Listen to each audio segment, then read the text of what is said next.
Unit 5, Pagwawasto ng pruweba o galereda.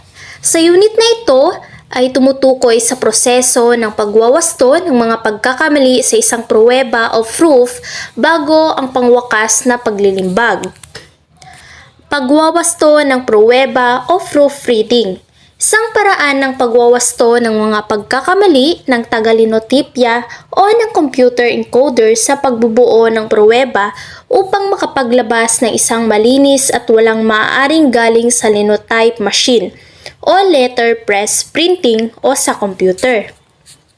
Sa madaling salita, ang proofreading na binibigyang diin ang layunin nitong makalikha ng malinis at walang kamaliang kopya. Ngayon ay dadako naman tayo sa mga kamaliang maaaring nilikha ng linotypist o ng computer encoder. Una, kamalian sa kopya o copy error. Ito ang mga kamaliang nakapagligtaang ituwid ng tagapagwasto ng kopya. Halimbawa na lamang nito ay ang maling baybay, bantas, gamit ng malalaki o maliliit na titik at maling gamit ng daglit, numero at kinopyang as is ng tagalinotipya. Sa madaling salita po, ang mga pagkakamaling ito ay nagmumula sa orihinal na kopya na hindi na itama ng tagawasto ng kopya bago i-type o encode. Pangalawa, kamalian sa paglinotipya o operator error.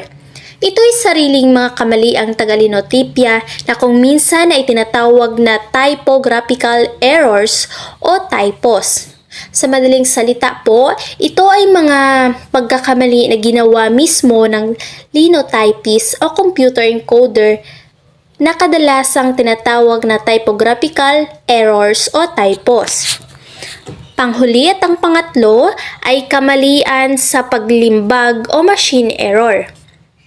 Kasama ito ang mga malalabong typo, mga letra o sariling kilos, pagkakahanay at mga maling typo o wrong font, mga mataas o mababang slugs na lihis sa linya.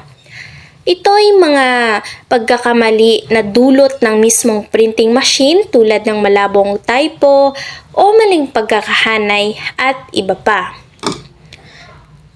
Ngayon, idadako naman tayo sa mga dapat tandaan sa pagwawasto ng pruweba o sa letterpress printing.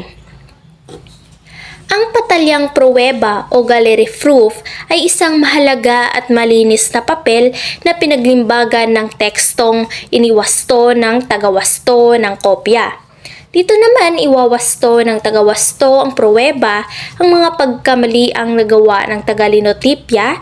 Dalawang pruweba ang gagawin, isa para sa pagwawasto at ang isa naman ay para idikit sa dummy o dummy sheet.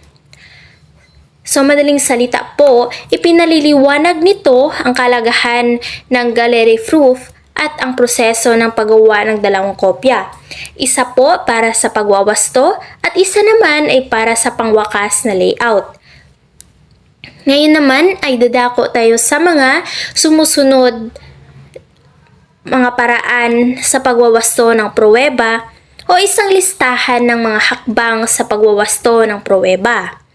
Ito ay mga detalye ng mga hakbang sa pagwawasto mula sa paglalagay ng mga pagwawasto sa margin hanggang sa pagbabalik ng iniwastong pruweba sa linotypist para sa muling pag-type. Una, ilagay ang pagwawastong ginawa sa tabi o margin kung saan malapit ang mali. Gamitin ang mga tamang bantas at pananda. Pangalawa, gawing patnubay ang original na kopya o CP. Higit na mainam kung dalawa ang magwawasto ng pruweba.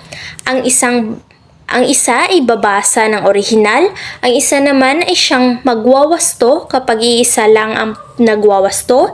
Babasahin niya ang isang linya ng orihinal at hihahambing ito sa pruweba, saka pa lamang niya iwawasto ang mali. Pangatlo, isulat ng malinaw ang ginawang pagwawasto. Huwag burahin ang salitang nais palitan. Bilugan ito at isulat sa palugit o margin ng wastong salita. Pang-apat, suriin kung ang mga tipong ginamit sa ulo ay pawang pagkakawiyati.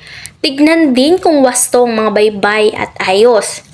Pang-lima, isulat ang lahat ng pagwawasto sa margin, ngunit iwasang magkagulo ang mga guhit. Hanggat maaari ay sa margin